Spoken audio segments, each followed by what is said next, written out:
अस्सलाम वालेकुम वीवर्स। ये मैंने शायद आपको कल दिखाया था कि हम दुल्हन की बारात का सूट लेके आए हैं। इसके साथ दुपट्टा भी भारी है और ये अभी सिलने वाला है। ये देखें, बाजू इसके अभी लगने वाले हैं और इसका जो ट्राउज़र है वो भी सिलने वाला है। इसके अलावा एक ये सूट है दुल्हन का, अल्हम्दुलिल्लाह। इसके साथ भी ट्राउज़र और दुपट्टा और एक ये सूट है।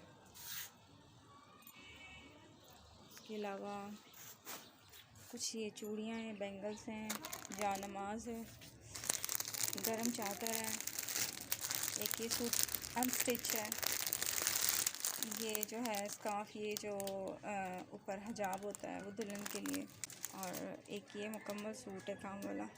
जैसे तैयारी कंप्लीट होती है मैं आपको दिखाती जाऊंगी। इंशाल्लाह दुआओं में याद रखिएगा और सही चैरिटी का साथ दें ताकि हम अपनी सांझी बेटी को इज़्ज़त से रुखसत कर सकें। सैयद चैरिटी वालियां दे बहुत बहुत शुक्रिया, मेहरबानी होगी जिन्हें मेरी मदद की है, मेरी बच्ची की मदद की है।